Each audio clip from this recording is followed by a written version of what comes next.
Assalamualaikum warahmatullahi wabarakatuh. Selamat pagi anak-anak. Bagaimana kabar kalian? Semoga kalian semua selalu sehat dan selalu menjaga protokol kesehatan ya.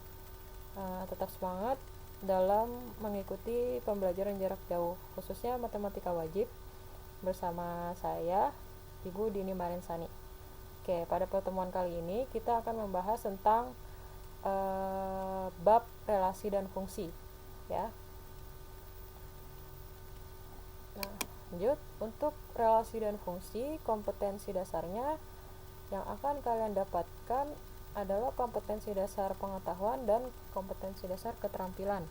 Ya, ada dua pasang kompetensi dasar, yaitu 3.5 dengan 4.5 dan 3.6 dengan 4.6 ya. Untuk pokok bahasan yang akan kalian dapatkan pada bab relasi dan fungsi yaitu ada 9 ya. Yang pertama relasi, terus fungsi khusus. Nah, ini di pertemuan pertama. Selanjutnya di pertemuan kedua adalah membahas fungsi kuadrat dan fungsi dalam masalah kontekstual. Ya, ini pertemuan kedua. Ya, untuk selanjutnya kita akan mengadakan UH pertama ya. Nah, setelah itu untuk pertemuan selanjutnya adalah kita akan membahas tentang operasi aljabar pada fungsi dan komposisi fungsi ya, ini di pertemuan selanjutnya.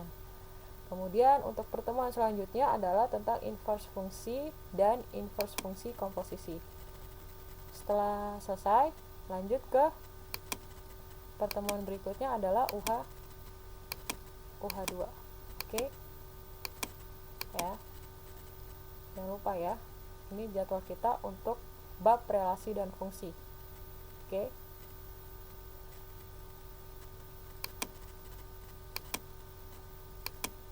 Nah, langsung saja kita masuk pada materi relasi. Nah, anggota-anggota dari suatu himpunan dipasangkan dengan anggota-anggota himpunan lain. Nah, pada pemasangan tersebut menghasilkan suatu hubungan. Nah, hubungan yang memasangkan ya dari himpunan A ke himpunan B atau himpunan C ke himpunan B atau seterusnya ya. Nah, itu kita sebut relasi pemasangannya itu ya, hubungannya itu. Nah, supaya lebih jelas kita langsung ke contoh relasi. Misalnya ini ada dipasangkan dari himpunan A ke himpunan B. Nah, ini misalnya 1 ke 1, 2 ke 4, 3 ke 9, 4 ke 16 ya. Nah, ini kan kuadrat ya. Tapi dia minta hubungannya dari A ke B. Nah, 1 itu hubungannya apa? Ke 1, 2 itu hubungannya apa ke 4, 3 itu hubungannya apa ke 9, 4 itu hubungannya apa ke 16. Nah, ada yang bisa jawab? Nah, relasinya adalah apa? Si 1, 2, 3, 4 itu adalah akar ya. Akar berapa? Akar pangkat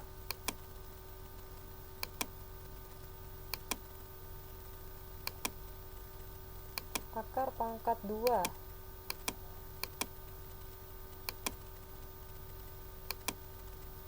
dari. Nah, coba kalau kalian baca ya, 1 akar pangkat 2 dari 1, 2 adalah akar pangkat 2 dari 4, 3 adalah akar pangkat 2 dari 9, 4 adalah akar pangkat 2 dari 16. Oke, paham? Nah, coba catat berikutnya. Nah, kalau ini apa relasinya? Relasinya adalah misalnya menyukai makanan. Nah, ini mah gampang ya.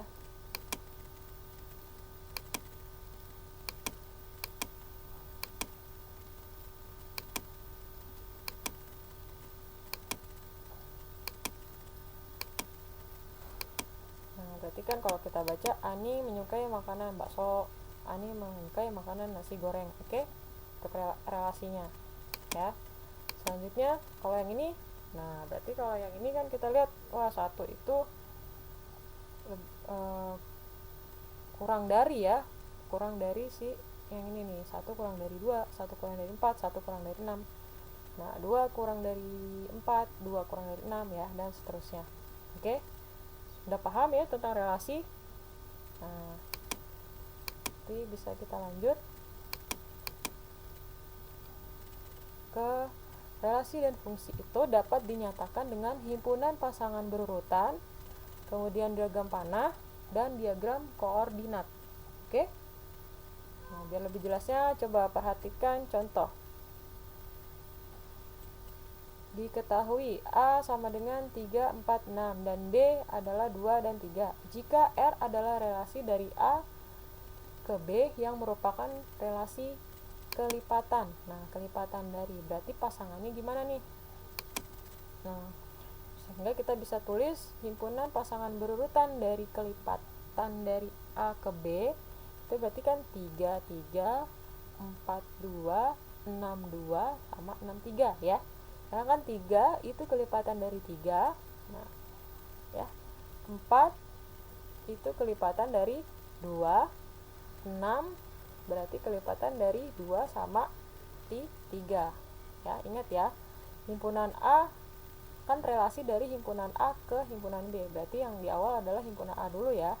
Nah, 3, 4, 6 ya. Nah, untuk diagram panahnya adalah seperti ini. Berarti ini himpunan A, ini himpunan B ya. Tinggal kita pasangkan ya. Untuk koordinat juga sama. Berarti karena himpunan A-nya daerah asal, berarti dia X. Nah, B-nya daerah hasil ya. Berarti dia itu Y. Oke, sini X, sini Y. Kita tinggal pasangkan kan 3 dengan 3, 4 dengan 2, 6 dengan 2, 6 dengan 3. Oke, paham sampai sini ya tentang relasi yang dinyatakan dengan himpunan pasangan berurutan bentuknya seperti apa, diagram panah bentuknya seperti apa, diagram koordinat bentuknya seperti apa. Oke, jadi kita tinggal pasang-pasangkan saja ya.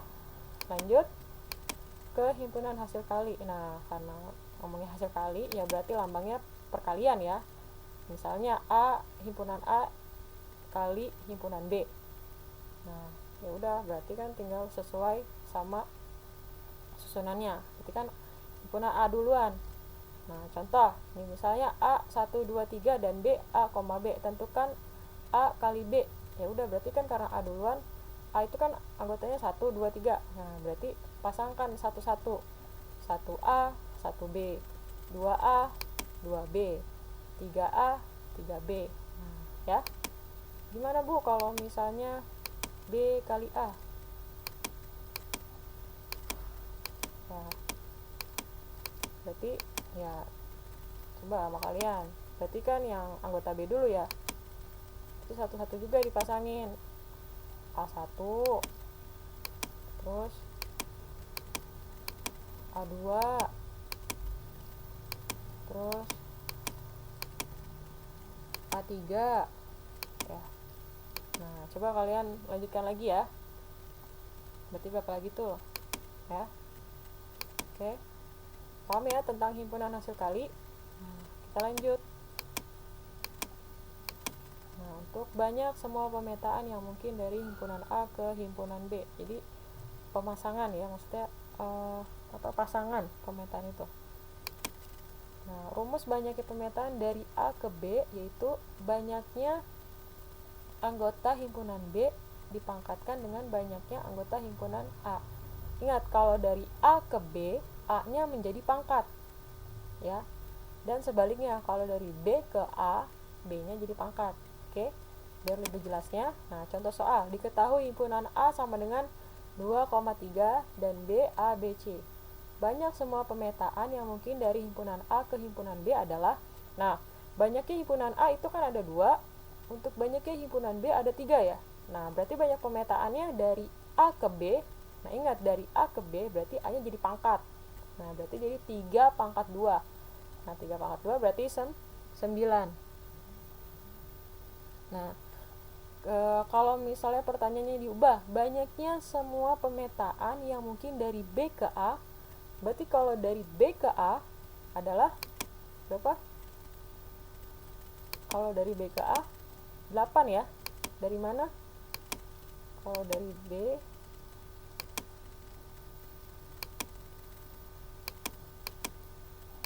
ke A, berarti kan B-nya jadi pangkat. Nah, berarti 2 pangkat 3. Nah, berarti 8. Nah, yang masih bingung, apa sih Bu? Kenapa banyak semua pemetaan? Apaan sih itu?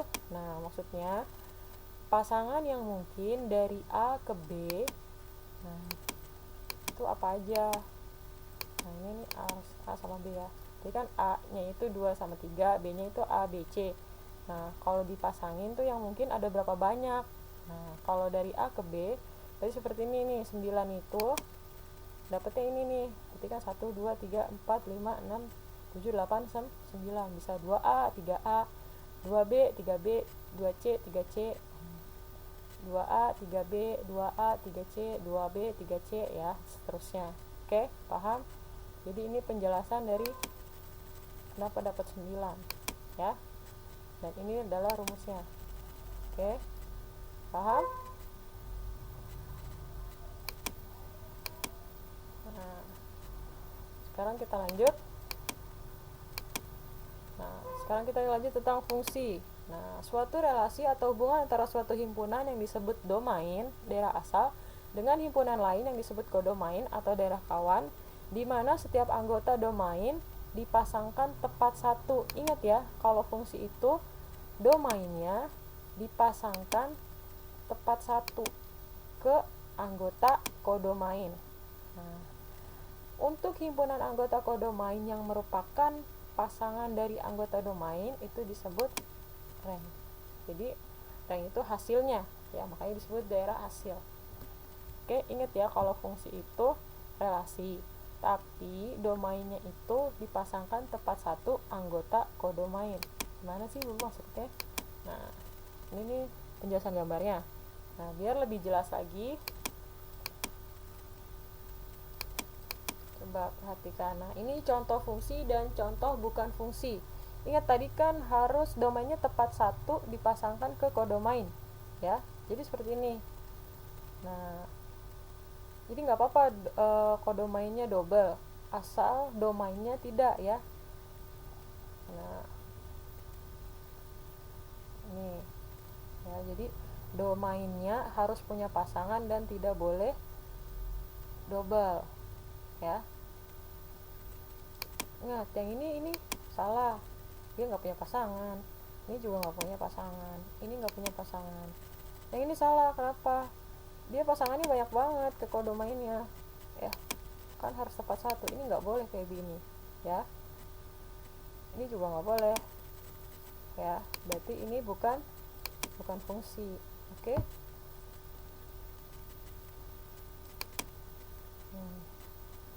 Paham ya? Bisa membedakan antara fungsi dan bukan fungsi. Oke. Sekarang notasi fungsi. Jika X anggota A dipetakan ke Y anggota B oleh fungsi F, maka fungsi F dapat dinyatakan dengan, nah ini, f X menuju Y, atau Y itu sama dengan Fx. Kita sudah sering ya menulis yang ini nih kemarin di bab sebelumnya. Oke. Persamaan linier ya. Oke, lanjut. Nah, biar lebih jelas tips fungsinya.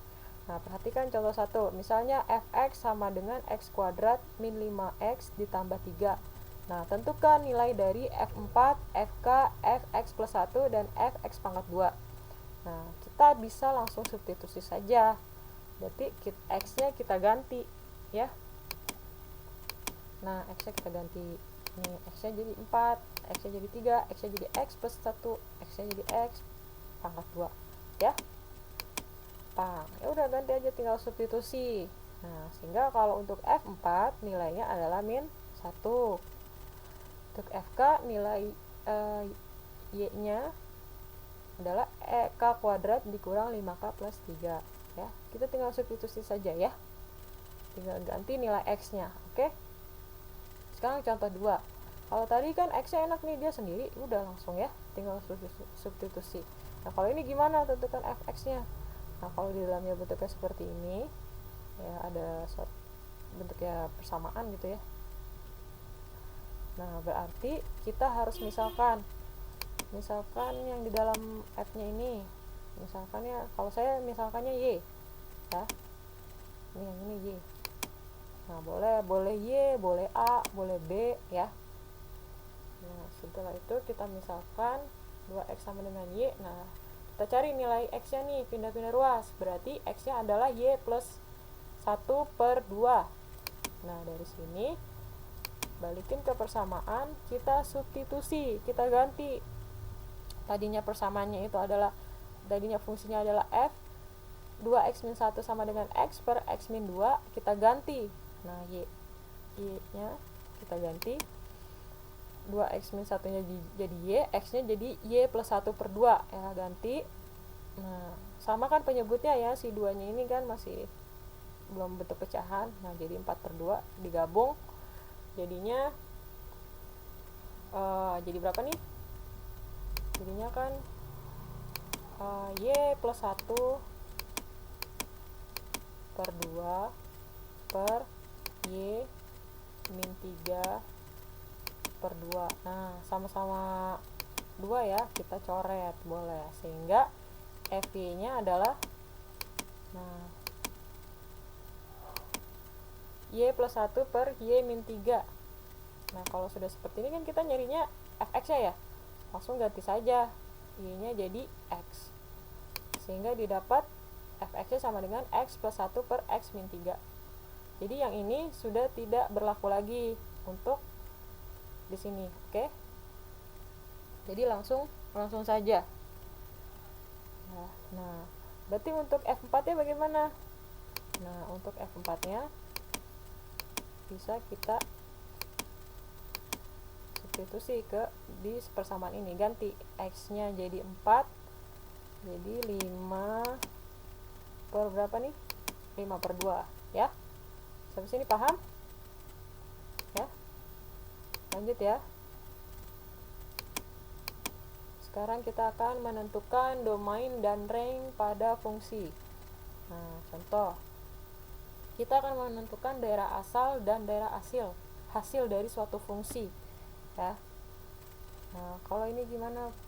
Nah, kalau misalnya bentuknya persamaan kuadrat seperti ini, langsung saja, berarti untuk domain dan range-nya itu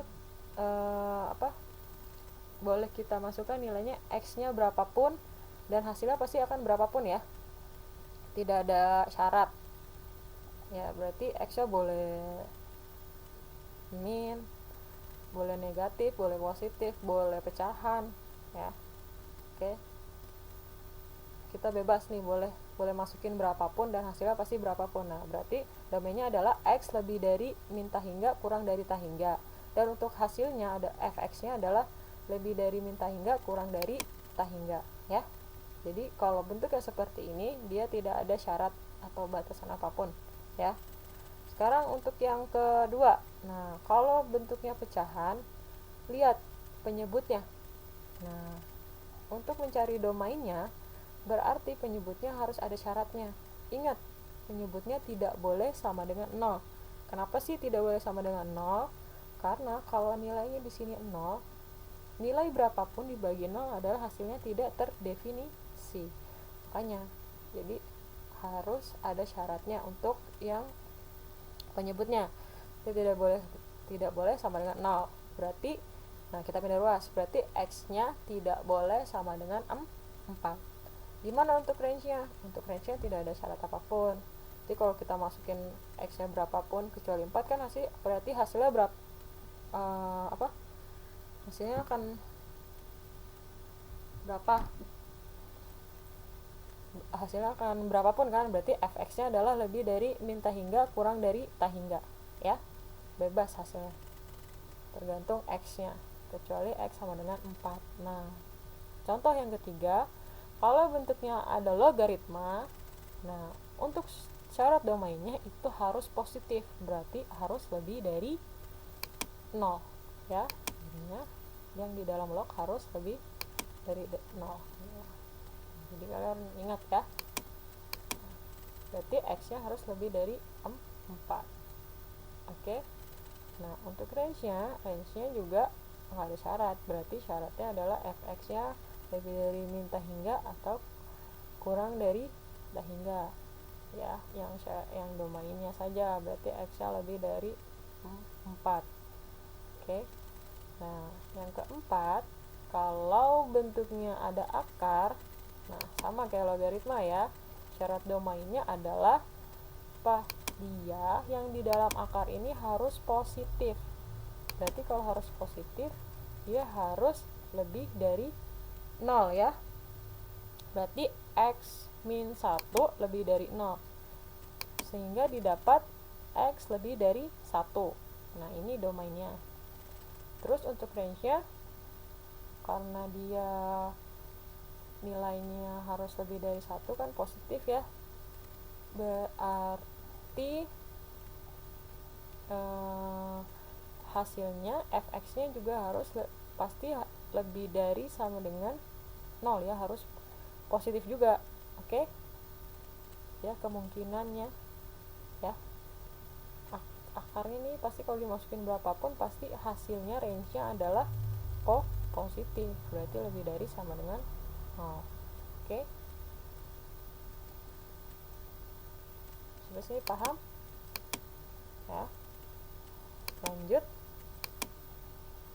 ke jenis-jenis fungsi berdasarkan pasangan anggotanya. Nah, ini ada 3. Yang pertama adalah fungsi injektif atau fungsi 1, fungsi yang memasangkan anggota domain sedemikian sehingga setiap anggota domain mempunyai pasangan atau peta yang berbeda. Jadi dia hanya berfokus pada domainnya. Oke. Nah, kalau surjektif, fungsi yang memasangkan anggota domain sedemikian sehingga setiap anggota kodomainnya mempunyai pasangan dengan anggota domainnya. Jadi kodomain harus punya pasangan. Ya. Kalau fungsi bijektif itu fungsi berkorespondensi 1, jadi setiap anggota kodomain merupakan peta anggota domain dan setiap anggota domain mempunyai peta yang berbeda satu sama lain. Nah, ini contohnya. Nah, yang ini bijektif. Ingat ya, kalau bijektif itu domain sama kodomain harus berpasangan 1, jadi nggak boleh double ya. Kalau injektif, domainnya punya pasangan, kodomainnya boleh nggak punya pasangan ya. Nah, kalau surjektif, kodomainnya harus punya pasangan dan boleh lebih dari 1. Dan ingat, domainnya nggak boleh lebih dari 1 pasang ya. Oke, hanya kodomainnya saja. Oke, jadi tahu kan perbedaan dari bijektif, injektif, dan surjektif. Oke, sini paham ya? Kita lanjut. Nah, beberapa fungsi khusus. Nah, kalian harus mempelajari beberapa fungsi khusus. Ada fungsi konstan, fungsi yang memetakan setiap bilangan real ke suatu bilangan tetap. Misalnya nih, fx sama dengan 2. Jadi pasti ini berupa konstanta, bisa 2, bisa 3 gitu ya. Nah, kalau kita gambarkan seperti ini nih, pakai diagram panah dan diagram kartesius ya. Nah, misalnya fungsi konstan y fx sama dengan 2. Nah, berarti kalau misalnya x-nya 1, y-nya tetap 2. X-nya 2, y-nya tetap 2. X-nya 3, y-nya tetap 2. X-nya 4, y-nya tetap 2 ya. Tergantung soalnya di sini. Oke. Berarti kalau digambarkan dia akan konstan lurus ya. Oke, makanya disebut fungsi konstan. Nah, yang kedua adalah fungsi identitas. Jadi fungsi yang memetakan setiap anggota bilangan real ke nilai bilangan itu sendiri. Ya. Gimana sih, Bu? Maksudnya? Nah, jadi gini, fungsinya adalah fx sama dengan x. Jadi yang di dalam fungsi itu sama yang dengan yang hasilnya. Jadi x sama dengan y. Oke. Nah, seperti ini. Jadi kalau misalnya f min 2 itu nilai hasilnya adalah min 2. Kalau f 0 hasilnya 0. Kalau x 1 nilai y-nya juga 1. Kalau x-nya min 1, di sini harusnya min. Ya, di sini juga min 1. Kalau x-nya 3, y-nya 3. Nah, grafiknya seperti ini ya. Lanjut Nah, sekarang fungsi modulus. Jadi kalau fungsi modulus itu fungsi yang memetakan setiap anggota bilangan real ke nilai mutlak. Ya, kemarin kita bab pertama ya, belajar nilai mutlak. Nah, pasti nilai y-nya adalah selalu positif. Oke. Nah, kalau kita gambarkan pasti grafiknya berbentuk V. Oke. Ya. Lanjut, masih ke beberapa fungsi khusus adalah fungsi linier yang memetakan bilangan real x sebagai anggota domain ke bilangan real y sebagai anggota bilangan kodomain ya. Jadi x-nya itu adalah domain, y-nya atau fx-nya adalah kodomain. Oke, nah bentuknya seperti ini ya. Jadi fx sama dengan mx tambah k. Nah, jadi bentuknya persamaan. Misalnya seperti ini. Jadi fx-nya sama dengan 2x tambah 3. Kalau mau gambar grafiknya seperti yang kemarin ya, persamaan linier. Oke. Kita tinggal substitusi aja. Kalau nilai x-nya 0 berarti fx-nya atau y-nya 3. Kalau fx-nya 0 berarti x-nya min 1 per 3. Tinggal gambar. Oke. Nah, selanjutnya adalah fungsi pecahan linier. Jadi fungsi yang memetakan bilangan real x sebagai anggota domain ke bilangan real y sebagai kodomain, sama ya, tetapi bentuknya saja yang berbeda. Kalau tadi kan dia persamaan linier biasa, kalau ini bentuknya pecahan. Oke. Nah, kalau bentuknya pecahan pasti ada asimtot tegak dan asimtot datar. Kalau asimtot tegak berhubungan dengan x.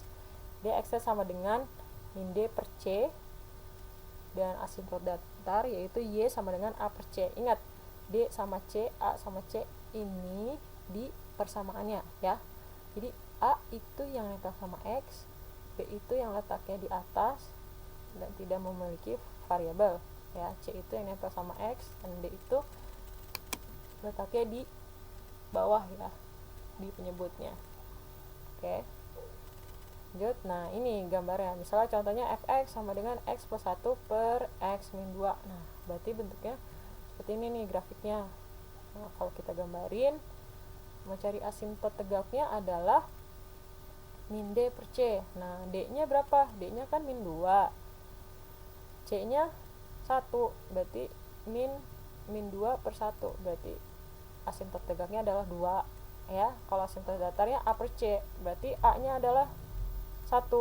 C-nya 1. Berarti 1 per 1. Y-nya berarti sama dengan 1. Nah, seperti itu ya. Nah, seperti ini dulu penjelasan dari ibu. Kurang lebihnya mohon maaf. Dipelajari lagi, jangan lupa dicatat ya, kerjakan tugasnya ya. Jika ada yang kurang dipahami, ada yang tidak mengerti, boleh tanyakan ibu WhatsApp ya, lewat WhatsApp pribadi ya. Jangan malu untuk bertanya. Oke. Selalu komunikasikan apapun ke ibu ya. Wassalamualaikum warahmatullahi wabarakatuh.